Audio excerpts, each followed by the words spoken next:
Welcome back to the morning show here on Arise News. Nigeria currently grows coffee in some parts of the north, but over the years, coffee has seen a significant dip in both production and export. In 2013, for example, we produced 2,100 tons of unroasted coffee, a figure which is insignificant by global standards. While in 2015, Nigeria recorded no export between January and July 2015. While Ethiopia, a country on the same continent with fewer than 1 million people, produced 174,000 tons of coffee, earning $1 billion from its exports. There have been fluctuations in global demand and prices in the last 5 years, but coffee demand is on the rise. According to Euromonitor, Nigeria's coffee consumption is expected to grow by 23% within the next 3 years, as an expanding middle class stimulates demand. However, no farmer in Nigeria seems to be tapping the potential both locally and internationally. Joining us now to speak on Nigeria's coffee ecosystem is the founder of one of Nigeria's indigenous coffee shops, Happy Coffee, and convener of Lagos Coffee Festival, Princess Adeyinka Tekenah, and the Lagos Coffee Festival project manager, Simi.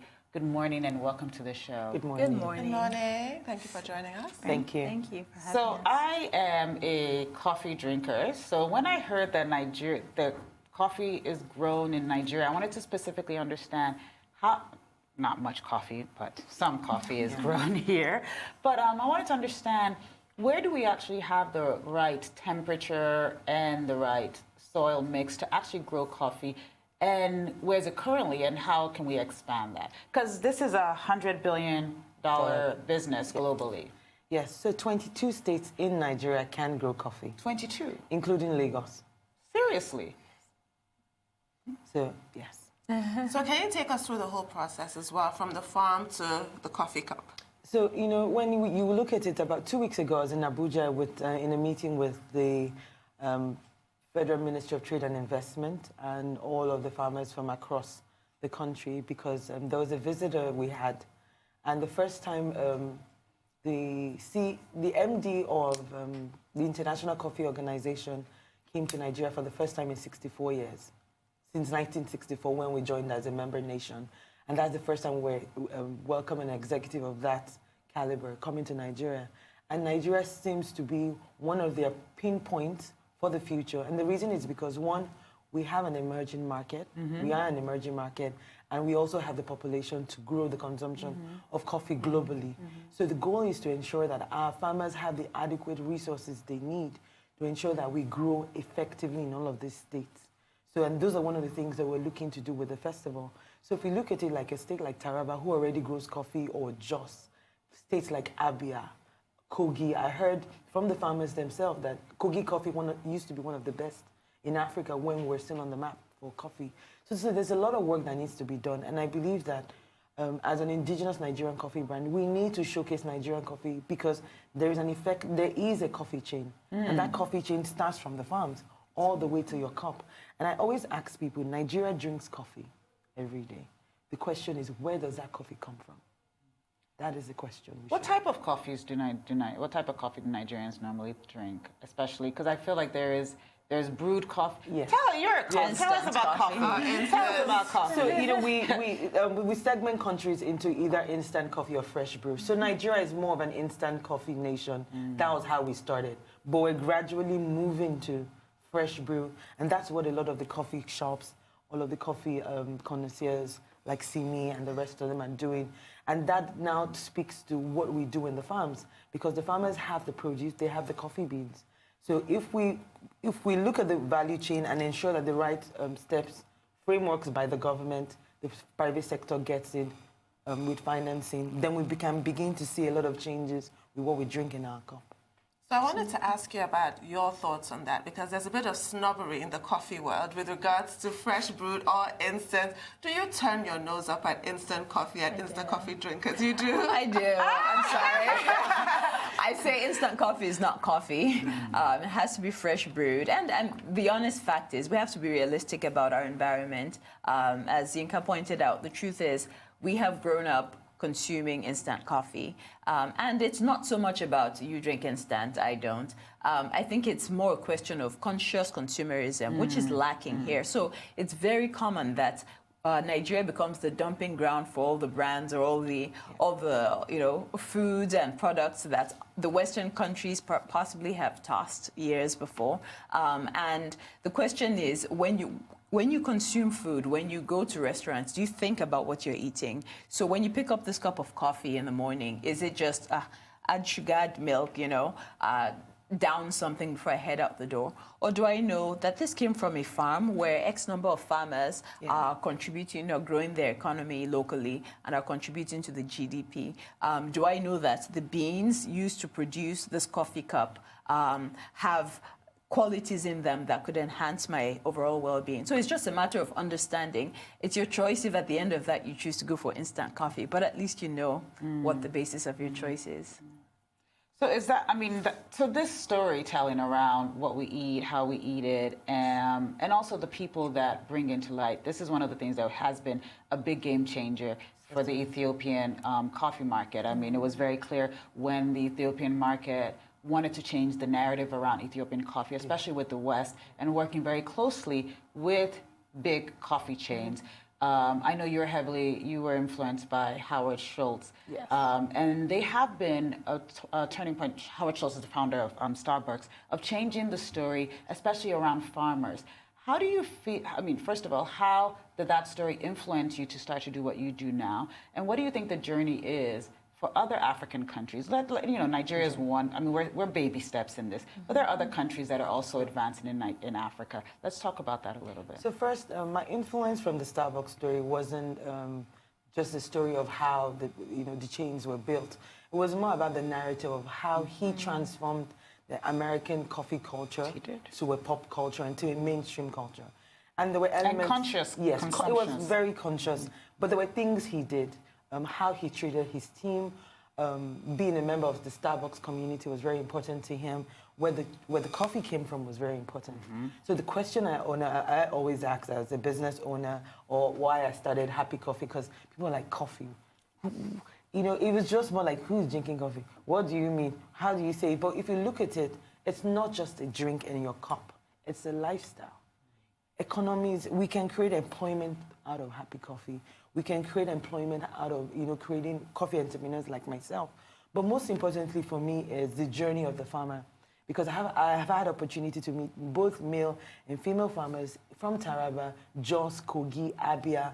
And it's only one question: how do we get our coffee to your table?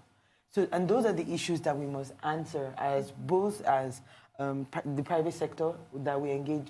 We are directly involved with the consumers.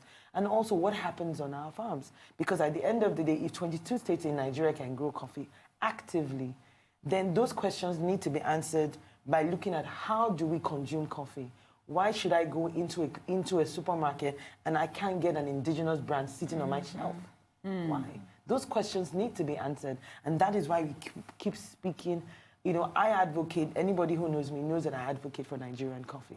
And it's not just because I'm getting on the bandwagon, all Nigerian should be Nigerian. Those questions, why should we be shipping coffee from Ghana, which is great, right? We can drink Ethiopian coffee, but we can have coffee blends from Taraba. So we can wake up one morning and, oh, my coffee, this blend is from Taraba and Jos. Oh, this blend is from Kogi and Oyo. So I want to ask you now, what is unique about the blends that we offer?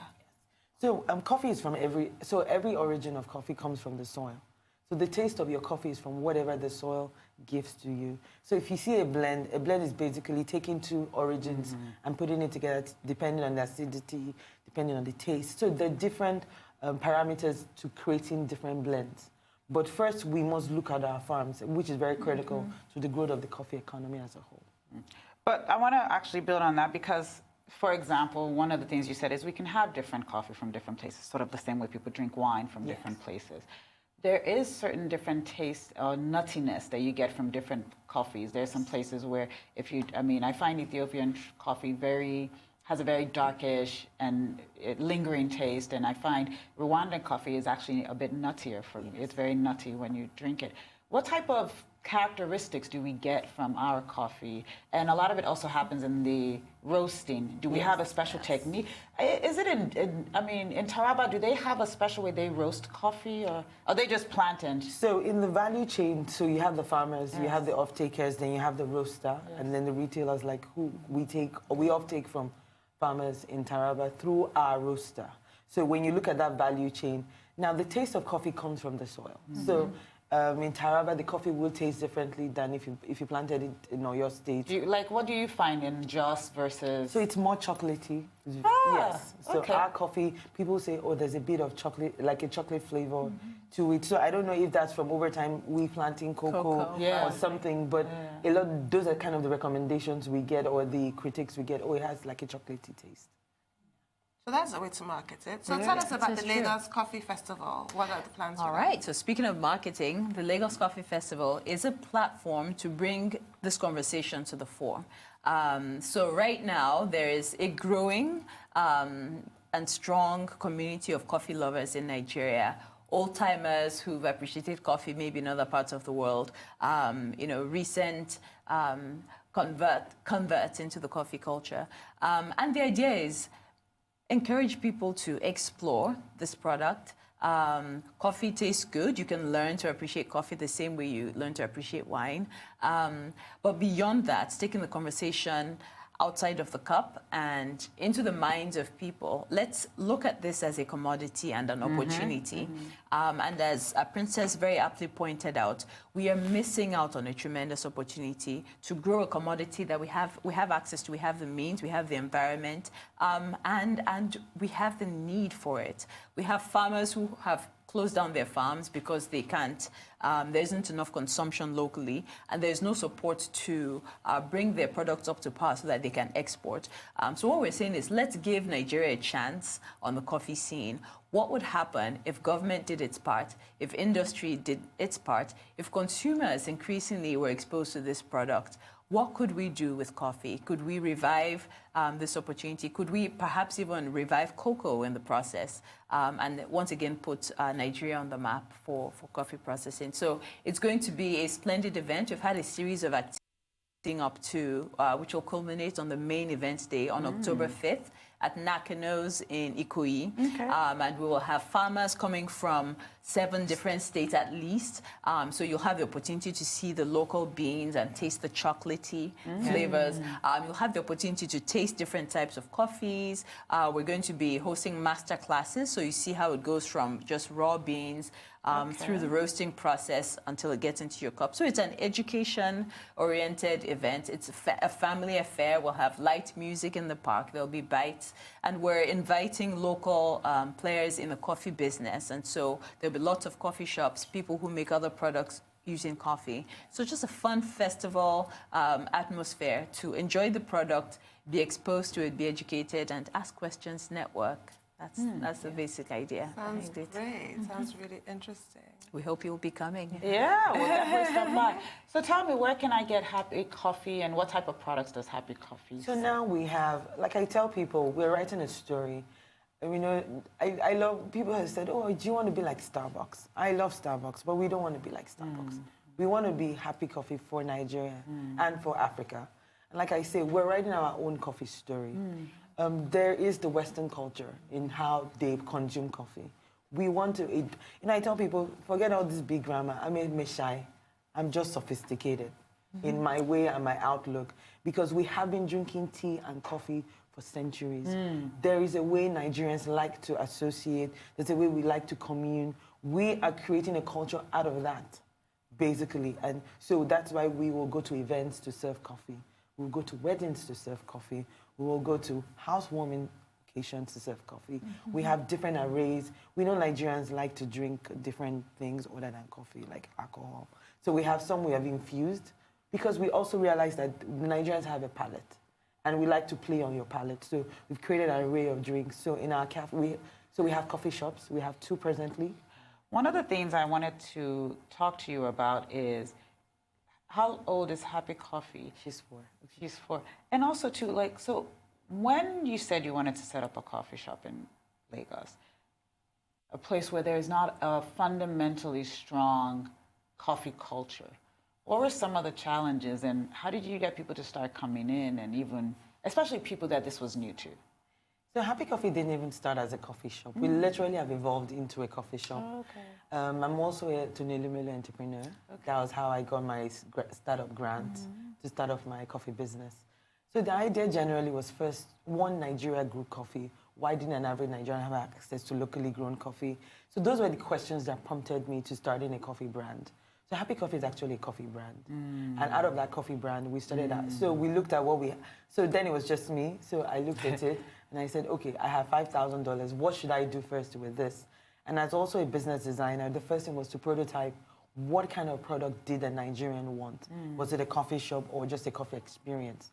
Because at the end of the day, as a coffee brand, you need to determine where you want to put your value proposition or what we want to do. So we've come to the point where we're saying we want to use locally sourced coffee to create coffee experiences for people. And that's how we literally evolved. So we started from our mobile cafe. So we built the first mobile cafe and library that we take to Owambe's, like I say. We take across the city. And then we evolved. Then people now be like, oh, where can we get your coffee from? And then we created what we call our pop-up shops where people can, a little cafe, because obviously we didn't have all the capital to start a fit-out cafe. So we created partnerships with existing brands to put a mini shop. So those are the kind of opportunities. So a shop within a shop. A shop within a shop. So those are kind of opportunities that are open to coffee entrepreneurs that you can latch on. You don't need the big box to open a coffee shop. You can actually latch on onto existing businesses and just put a mini fit out there. And then we also now sell our own locally sourced coffee beans to businesses who already have restaurants and want to have a great cup of coffee for their consumers. And then finally, we're evolving into hub spaces where people can have a coffee corner, drink basic. Because at the end of the day, like she said, what is in your cup is what the question is, or where is it coming from? So those are kind of questions. So that is how Happy Coffee has evolved over, in 4 years. So can anybody just walk into a supermarket and buy, and if so, that's where? The goal. So like I said, we're right now, not yet. Okay. So eventually that's what we're going to do when we expand. But we need to put some steps in place because our goal is to make sure she's a franchise, the first Nigerian coffee franchise. So the steps we must take, but remember we're also writing a story. So those are the stories we'll be able to tell in the future, like, okay, this is where we started, this is where we are, and this is where we're going to. So our goal is to put those coffee packs into supermarkets as we evolve. So what do you say to this impression? Because I keep talking about the sort of elitism around coffee culture, that it's sort of a middle class or upper class pursuit in Nigeria. It's not really for the masses. What do you say to that? That's strange because if you go to any corner right now, if you walked out of this place, go into every corner, you will see some sort of coffee. No, that's instant coffee. Well, we have those mobile carts that go around. I don't want to mention the brand name. That's instant. Yes. Yeah. Now, I tell people, before the machines and all of this came in, people were drinking coffee. A lot of the ideas we have, and it's usually in Lagos, it's a perception of what we think coffee is. A coffee shop looks a certain way. The truth is, that's borrowed culture. What we are doing is we're growing our own coffee culture. So just give us about 5 years more. You will see an evolution of the space. Because when Starbucks came on board, they wanted to create a culture, and they built the third space, which is go to our coffee shops, you can read, you can do this. We are building, gradually trying to understand how do Nigerians want to take their coffee and in what kind of space? And that is the work we have to do and we're willing to do about coffee. So one of the misconceptions people have about Nigerians is like Nigeria is a warm country and so we don't really drink hot beverages, which is actually not true because a lot of times I always like to watch people drink tea, they drink other drinks, hot drinks, a lot of hot drinks. And coffee, but once again, it's instant. So how do you start to move people? How do you start to add this to that sort of, especially brewed? Because I have a feeling you guys are brewed. Yes. Not to make it too complicated for people, I say, look, take a clean pot at home, grab your freshly grounded coffee, put water. For me, it's simple. It's simple as it gets. Get a sieve and just. Okay. No accoutrement, no machines, no buying. No, you don't need all of that. Okay. Before the machines came on board, people were already drinking coffee. Simi has this look of no. She's like, I need my machines. I need my machines. I'm not getting this for anything. Well, I mean, the truth of the matter is, at the end of the day, consume your cup the way, however you want it. We don't discriminate. There are purists, and actually, if you have a conversation with coffee lovers in, Lagos in general, you probably find two streams. It's like, hey, just give me something to keep me awake, and then there are those who are like, oh no, the crema must be just so, and so I think there's an art behind it. There's an artisanal component to coffee, and same way as some people are like, hey, I'll take a glass of red wine, and some are like, no, you've got to swish it around first, and so again, I think there's preference. But the point that she's making, which I think is valid and very important to note, is when we receive, Nigerians in general, we're very faddish. We love to hop on the next train and the next bandwagon. But how much good is that really doing for us? If you consume knowing exactly what you're consuming, why you're consuming it, the reason I like my crema just so is because I just like to see the froth. Well, that's your choice, and at least you're enjoying it the way you want to enjoy it. And the point she's making is you don't have to throw the entire thing out because I don't have a fancy machine. There's an experience in what the Meshai guys do, for example, and they're using local. In Ethiopia, they'll serve you coffee, literally roast it there in front of you, boil it in a pot, and that's an experience. And they sell that experience, and it's local, does not require any fancy tools. So why don't we begin to create an experience that allows us to enjoy coffee, explore its many facets, and make it true to us at home here. That sounds great. Yeah. But let's look at coffee and health, because you have all kinds of sometimes contradictory information that comes out about caffeine. So what are the health benefits or setbacks? When they use the word caffeine, I'm like, caffeine is literally in tea, it's in drinks, it's in everything. It's in everything. But I see why they have demonized coffee over the years, which a lot of the myths, they're myths. Because the first thing you say, your doctor will ask, do you drink coffee? You need to stop drinking. That's why your heart is palpitating. There are many reasons why your heart is palpitating in the streets of Lagos. Traffic.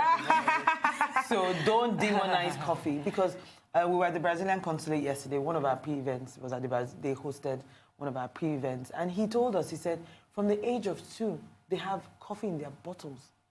And this is the #1 coffee exporting and consumption nation in the world. So they export and consume? Yes, and they're the #1. They I think export levels about 60 million bags last year. Wow. So, and they drink coffee as infants. And he told us, said in our bottles, they put coffee in our bottles. So a lot of this has been done over the years in terms of how the Western world has seen coffee. The health benefits from their antioxidants, and that's why you would see coffee being used for beauty skin products because it opens up your pores. You would see people drink coffee in different facets. So it helps with brain.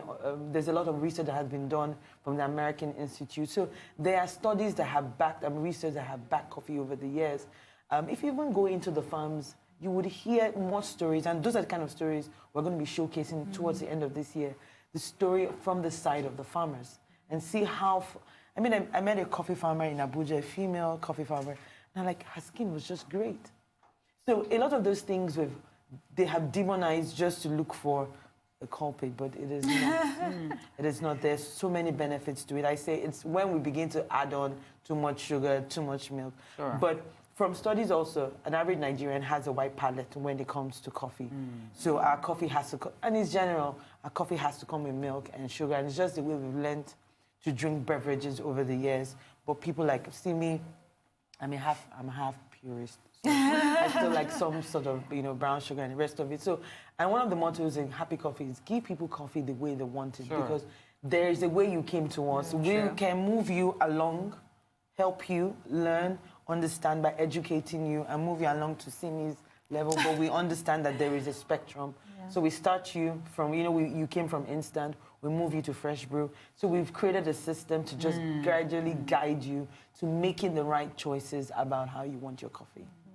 So at the festival, one of the things you said is consumption. And when you look at consumption across the world, so there is a little bit of, there's some ceremonies that come with coffee. So when if you're having a Turkish coffee, there's a ceremony that sort of, what type of things are we exploring to start to add to our serving culture? Like you said, the Ethiopians roast in front of you. In Rwanda, they have their own. There's always sort of some ceremony, yes, and that definitely adds to it. And I think that's part of what we're trying to do with culture. It's, okay, let's see, how do we consume coffee locally? What does the experience mean to us, and what are we trying to achieve? So there's the Meshai culture of serving coffee, and they draw the coffee, and there's a whole, thing around it. And actually, at the upcoming event, we're going to have a Meshai corner where people can enjoy coffee the local way. It's done in the north. And so it will be very interesting as indigenous brands and indigenous coffee shops rise to see how they infuse some of the existing cultural practices and also even begin to develop new ways of consuming coffee. But you mentioned, like the Ethiopian experience or the Turkish experience. All of these things are just part of age-old traditions that they've even, with teas in Japan and in Asia. And it's unfortunate that locally we tend to create a hard line now. Okay, that's local. This is, Western. And what people like Happy Coffee will do is make some of these cultural practices more relevant to our times and also revive the novelty of it. I think, honestly, I think I would come sit down and drink Meshai coffee and Happy Coffee if that were a thing. I think it's great. So where can people find you guys? Visit our website, LagosCoffeeFestival.com. Follow us on Instagram, same handle, Lagos Coffee Festival, and on Facebook as well. And we invite, honestly, one of the big things we want to do with this is we want to make this participatory, collaborative. If we're writing the Nigerian coffee story, it's not just Princess or Happy Coffee going to do it. It's not me. It's a collective story. And so let's partner. Let's make this thing happen. Thank you, ladies. Thank you. We look forward to having some coffee with you.